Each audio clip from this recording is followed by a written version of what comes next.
Hello student, welcome to my channel Gyan Sagar NCERT classes. Today we are going to discuss poem number 5, Beehive Book, which is A Legend of the Northland, written by Phoebe Carey. Now this particular poem is legend. Legend means होता है sort of एक ऐसी story जो एक generation से दूसरे generation pass होती है। ये एक ऐसी स्टोरी होती है जिसमें आपको एक मोरल मैसेज मिलता है, एक सीख मिलती है। ये स्टोरी आपको लाइफ में एक ऐसा लेसन मिले, इसलिए हमारे पेरेंट्स और ग्रैंड पेरेंट्स हमको सुनाते हैं ताकि हमको एक लेसन मिले, हमें एक सीख मिले और हम एक अच्छे नागरिक बन सकें। तो यहाँ इस पोएम में जो पार्टिकुलर पोएम सुनाई जा रही है, इस समय जो आपको ये पार्टिकुलर पोएम सुनाई जा रही है, इसमें दो कैरेक्टर हैं, एक वुमेन है और एक सेंट पीटर हैं। इस स्टोरी से हमें जो लेसन सीखने को मिलेगा वो है कि हमें ग्रीडी नहीं होना चाहिए, हमें लालची नहीं होना चाहिए। अगर हमें चांस मिला है किसी की हेल्प करने की and we are able to help needy people, definitely we should do. मतलब हमें अगर किसी का हेल्प करने की ज़रूरत है, अगर हम कर सकते हैं तो हमें बिल्कुल करना चाहिए। सपोज़ हम किसी टेंपल में गए हैं, ठीक है, तो वहाँ कोई बच्चा हमसे भीख मांग रहा है कुछ खाने के लिए कि हम बहुत भूखे हैं, हमें कुछ खाने को दे दो, और वी आर कैपेबल और हम मतलब देने में सक्षम भी हैं, तो हमें उसे कुछ ना कुछ खरीद के दे देना चाहिए जिससे कि वो अपनी भूख मिटा सके और खा सके। और अगर उसके पास कपड़े नहीं हैं तो हम अपने पुराने कपड़े उसे दे सकते हैं, कॉपी पेंसिल्स बुक्स दे सकते हैं, किसी न किसी तरह से उसकी हेल्प कर सकते हैं। उन बच्चों की मदद कर सकते हैं जो पढ़ाई लिखाई के सामान नहीं खरीद पाते हैं, उनकी हम हेल्प कर सकते हैं। Means if you are capable you should do. तो आज जो स्टोरी पढ़ने जा रहे हैं वो हमें क्या मोरल मैसेज मिलता है, उसमें हमें ये मेरा मोरल मैसेज मिलता है कि तो उसमें जो मोरल मैसेज मिल रहा है वो ये है कि हमें जो है अपने गरीबों की मदद करनी चाहिए और जो जिनको ज़रूरत है उनकी हमें सदैव मदद करनी चाहिए। तो आइए जानते हैं आज कि इस वीडियो में कि हमें इस स्टोरी से हमें क्या लेसन मिलता है। और ये जो पोएम है वो एक बैलेड है। बैलेड मीन्स एक ऐसी पोएम जिसे सॉन्ग की तरह गाकर सुनाया जाता है। इनमें छोटे छोटे स्टैंजर्स होते हैं और इनसे हमें कुछ ना कुछ सीखने को मिलता है। तो let's start. Very first stanza is away in the northland where the hours of the day are few and the nights are so long in winter that they cannot sleep them through. तो फीब carry जो poetess है वो बताती हैं कि away in the Northland, away नहीं दूर दूर कहीं पे एक ऐसी जगह है, नॉर्थलैंड की एक जगह है, नॉर्थलैंड नाम की एक जगह है। नॉर्थलैंड समथिंग है, नॉर्थ पोल की जो जगह होती हैं उनके बारे में उन्होंने बताया है, वहाँ की ये स्टोरी है।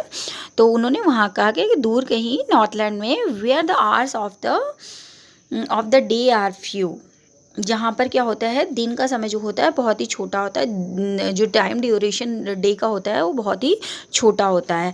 And nights are so long in winter, और जो रातें होती हैं वो बहुत बड़ी होती हैं, विंटर्स में रातें बहुत बड़ी हैं। और जनरली हम लोग के भी टाइम में ऐसा होता है कि रातें बहुत लंबी होती हैं। जो शीत ऋतु होती है, जाड़े के दिन होते हैं, उसमें रातें बहुत लंबी होती है, दिन छोटे हैं। अपने पेरेंट्स से भी हमने सुनता होता है, अरे जाड़े में तो रातें बहुत लंबी होती है, दिन छोटा होता है, वैसा कुछ। That they can not sleep them through, मतलब इतनी लंबी रातें होती हैं कि पूरे रात सोना मुश्किल सा हो जाता है, इतनी लंबी रातें होती हैं वहाँ पर नॉर्थलैंड में। Next is where they harness the swift reindeer to the sledges when it snows and the children look like bear's cub in their funny furry clothes. अब इन लाइंस में बताया जा रहा है कि वेयर मीन्स नॉर्थलैंड की बात करी जा रही है कि वहाँ पर कैसा सीन होता है वो एक्सप्लेन किया जाता है। हार्नेस मैंने बांधा जाना, and Swift which is run very fast, reindeer एक एनिमल होता है, जैसे सेंटा क्लॉज की पिक्चर्स में आपने देखा होगा, उसको रेंडियर बोलते हैं। टू द स्लेजेस, मतलब स्लेजेस जो है वो रेंडियर के पीछे बंधा हुआ है जो बहुत ही फास्ट दौड़ता है, मतलब रन करता है। व्हेन इट स्नोज, कब ऐसा होता है जब वो बर्फ़ की बारिश होती है, बर्फ़ बरसता है, तब ऐसा होता है। And the children look like bears cub in their funny furry clothes, और जो चिल्ड्रन होते हैं वो जो फ़नी फरी टाइप के क्लोथ्स होते हैं उसको जब पहनते हैं तो वे कैसे लगते हैं, वो भालू के बच्चे जैसे लगते हैं। They tell them a curious story. I don't believe it true, and yet you may learn a lesson if I tell the tale to you. They tell them a curious story. They it means कि जो parents होते हैं जब way tell them यानी बच्चों को जब कि इस क्यूरियस स्टोरी को सुनाते हैं, I don't believe it true, मुझे नहीं लगता कि ये सत्य है, and yet you may learn a lesson if I tell the tale to you. लेकिन अगर मैं ये स्टोरी आपको सुनाता हूँ तो आपको भी इससे एक सीख मिलेगी. Once when the good Saint Peter lived in the world below and walked about it preaching just as he did, you know. Once एक बार क्या एक अच्छे बहुत ही नेक सेंट पीटर थे, lived in the world below, जो इस धरती पर रहते थे, नीचे इस धरती पर रहते थे, and walked about it preaching, और जगह जगह जाके घूम घूम कर प्रीचिंग यानी उपदेश देते थे, just as he did you know, जैसा कि आप जानते हैं वो किया करते थे. He came to the door of a cottage in traveling around the earth, where a little woman was making cakes and baking them on the hearth.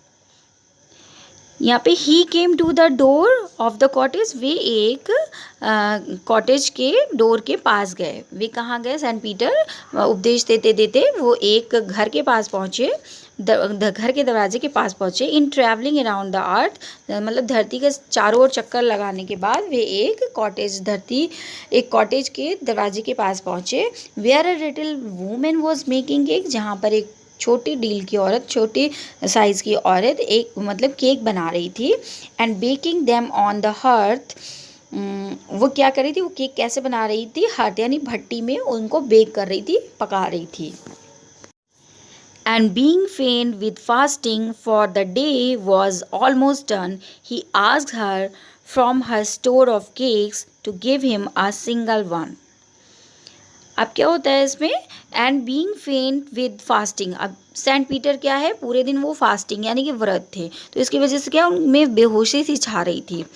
For the day was almost done, और क्या है? पूरा दिन बीत चुका था, पूरा दिन मतलब ख़त्म होने की कगार पे था. अब सुबह से वो व्रत थे, ख़त्म होने की कगार में, तो उनको क्या बेहोशी सी आ रही थी, वो फेंट से हुए जा रहे थे.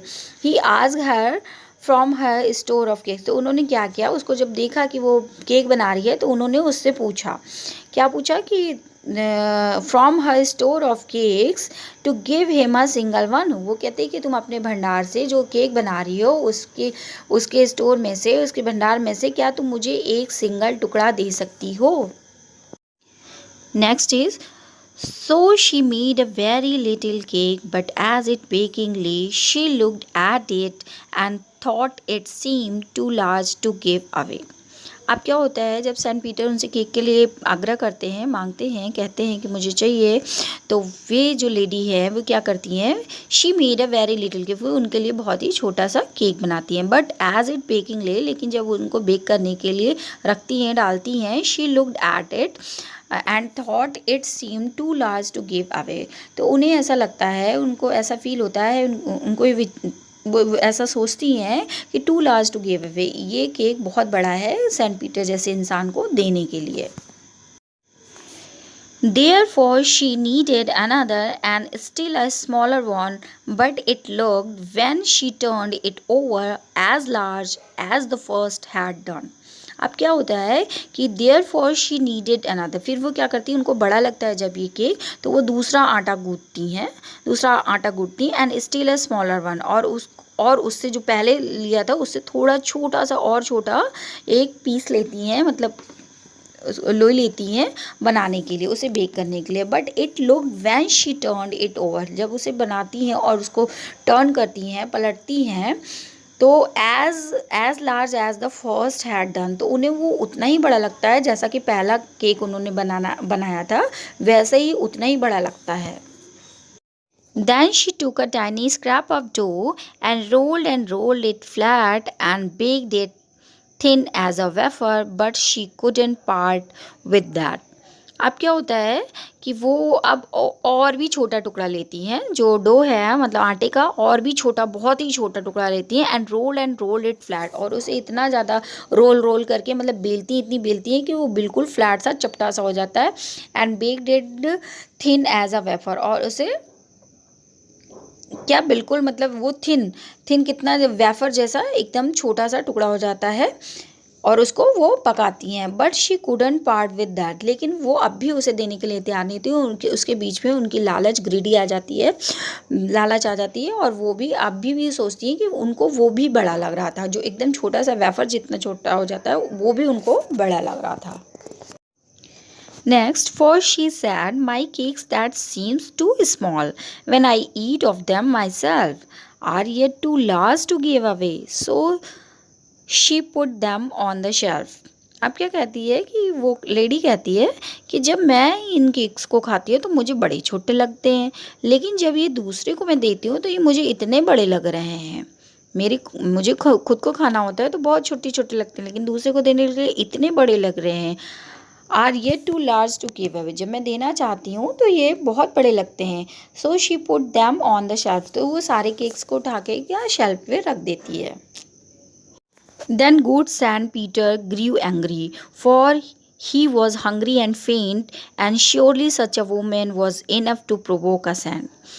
फिर क्या होता है, वो जो सेंट पीटर अच्छे सेंट पीटर होते हैं वो एंग्री हो जाते हैं, मतलब गुस्सा हो जाते हैं। क्यों गुस्सा हो जाते हैं? क्योंकि वो बहुत भूखे थे, और वो बेहोश होने वाले थे। उनकी हालत ऐसी हो गई थी भूख के मारे कि वो बेहोश हो जाएंगे, इसलिए वो एंग्री हो गए। And surely such a woman was enough to provoke a saint, और जो ये औरत थी उसकी ये हरकत थी, वो एक ऐसी हरकत थी जो किसी भी अच्छे इंसान को गुस्सा दिला दे और उसको भड़का दे, उसके गुस्से को भड़का दे, उसके एंगर को और तेज कर दे। And he said, you are far too selfish and devil in the human form to have both food and shelter and fire to keep you warm. अब वो इतने ज़्यादा उसकी इस कृत्य से क्या हुए, बहुत इतने ज़्यादा सेंट पीटर प्रोवोक हो गए कि उन्होंने कहा, you are far too selfish to dwell in a human form, तो मतलब इंसान के तौर पे रहने के लायक नहीं हो, तुम इतनी ज़्यादा ग्रीडी हो, इतनी ज़्यादा सेल्फिश हो कि तुम इंसान के फॉर्म में, इंसान के तौर पे रहने के लायक ही नहीं हो।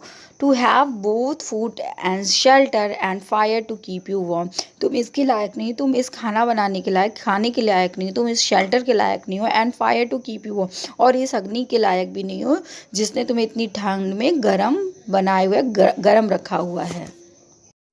Now you shall build as the bird do, and shall get your scanty food by boring and boring and boring all day in the hard dry food. अब क्या होगा, मतलब उन्होंने वो इतनी ज़्यादा लालची थी, तो वो बहुत गुस्सा हो गए थे। तो उन्होंने कहा, अब क्या करना पड़ेगा तुम्हें, अपना घर बनाने के लिए बहुत मेहनत करनी पड़ेगी, जितना मेहनत बर्ड्स करती है, एक एक तिनका जोड़ जोड़ के वो घर बनाती है, अब तुम्हें उतनी मेहनत करनी पड़ेगी। And shall get your scanty food, और जो तुम्हें फूड मिलेगा वो बहुत ही थोड़ा मिलेगा, बहुत ही कम मिलेगा। बाय बोरिंग एंड बोरिंग, और कैसे मिलेगा? By boring and boring all day in the hard dry food, जो सूखी लकड़ी है उसमें जब तुम धीरे धीरे बोरिंग यानी छेद करोगी, धीरे धीरे छेद करोगी, तब तुम्हें उनमें से कीड़े मकोड़े मिलेंगे, तब तुम वो खाओगी और फिर तुम्हारा पेट भरेगा, तुम्हें इतनी मेहनत करनी पड़ेगी। मतलब सेंट पीटर इतने गुस्सा हो गए थे कि उन्होंने उनको एक तरह से शाप दे दिया। Then up the went through the chimney, never speaking a word, and out of the top flew a woodpecker, for she was changed to a bird. अब क्या होता है, जब सेंट पीटर एकदम एंग्री हो जाते हैं तो उनको जब वो एज अ शाप दे देते हैं, तो एक उनके मैजिक से क्या होता है, वो वुड पैकर एक बर्ड बन जाती है। तो वो चिमनी से होते हुए जब बाहर निकलती है, थ्रू द चिमनी से होते हुए बाहर निकलती है, नेवर स्पीकिंग वर्ड, वो उस समय कुछ भी बोल नहीं रही होती, शांत होती है एकदम। And out of the top flew a woodpecker, और जब वो बिल्कुल चिमनी से निकल के टॉप पर पहुंचती है, ऊपर उड़ते हुए पहुंचती है वुड पैकर बर्ड बन के, for she was change to a bird, मतलब वो बिल्कुल वुड पैकर बर्ड की जैसी चेंज हो चुकी होती है, बदल चुकी होती है। किससे? सेंट पीटर के मैजिक से। वे इतने एंग्री हो गए थे कि उन्होंने उसको एक वुड पैकर बर्ड बना दिया था। She had a scarlet cap on her head, and that was left the same, but all the rest of her clothes were burned black as a coal in the flame. अब क्या हुआ, वो जब human थी वो क्या उसके उसने एक कैप पहन रखी थी, एक स्कारलेट कैप पहने हुए थे जो कि रेड कलर की थी। अब and that was left the same. अब लेकिन वो जब वुड पेकर बर्ड बनी तो उसके सर पे वो लाल लाल कलगी टाइप में बन गई। वो जो कैप थी वो किस में परिवर्तित हो गई, कलगी में परिवर्तित हो गई। आपने देखा होगा वुड पेकर जो होती है, बर्ड होती है, उसके एक कलगी होती है, वो रेड कलर की होती है। वो वही चीज़ है, जब वो औरत थी तब वो एक कैप स्कारलेट पहना हुआ था, स्कारलेट कैप पहना तो वो रेड कलर का था। वही अब किस में बदल गया है, कलगी में बदल गया है। But all the rest of her clothes were burn black as a coal in the flame. और जब वो चिमनी से बाहर निकल गई तो उसके क्लोथ्स क्या हुए थे, वो जल गए थे, बर्न हो गए थे, black as a coal in the flame, मतलब कोयले की तरह जलकर राख के काले हो गए थे। तो उसकी बॉडी कैसी, काली होती है और कलगी रेड होती है, तो वो उसमें चेंज हो गए थे। And every country schoolboy has seen her in the wood where she lives in the trees till this very day, boring and boring for good. आज भी एवरी कंट्री, सभी देशों के जो स्कूल बॉय हैं, पढ़ने वाले बच्चे हैं, has seen her in the wood, वे जंगलों में या कहीं भी पेड़ों पर लकड़ियों को, उस वुड पेकर बर्ड को देखते हैं। Where she lives in the trees till this very day, मतलब आज भी वो पेड़ों पर रहती है, निवास करती है। और देखते हैं, क्या देखते हैं, boring and boring for food, की वो छेद करती है वुड को, वुड में, वुड पेकर को वुड में छेद करती है, किसके लिए, अपने फूड को पाने के लिए। उसे काफ़ी मेहनत करनी पड़ती है, काफ़ी परिश्रम करना पड़ता है। तो इस यहाँ पे ये जो हमारी इस पोएम है वो ख़त्म होती है। और यहाँ पे इस स्टोरी से इसमें काफ़ी हम लोगों को सीख मिलता है कि हमें भी कभी भी लालच नहीं करनी चाहिए। लालच के चक्कर में हम बहुत बड़ा अपना नुकसान कर लेते हैं, इसलिए हमें ग्रीडी नहीं होना चाहिए। तो हमारी यहाँ पे बहुत ही अच्छी poem a legend of the Northland ख़त्म होती है। तो दोस्तों, बच्चों, अगर आपको हमारी ये वीडियो पसंद आई हो तो लाइक, सब्सक्राइब, कमेंट और शेयर ज़रूर करिएगा। और अगर आप चैनल पे नए हों तो आप भी हमारे चैनल को लाइक कर सकते हैं, सब्सक्राइब कर सकते हैं। और अगर आपको कोई भी प्रॉब्लम होती है तो आप हमें कमेंट बॉक्स में कमेंट कर सकते हैं कि आप, या कोई भी चैप्टर आपको समझ में नहीं आता है, या आगे आप किसी भी चैप्टर के बारे में डिस्कशन चाहते हैं, तो आप मुझे कमेंट बॉक्स में लिख सकते हैं, जिससे कि हम उस पर एक नई वीडियो बना सकें।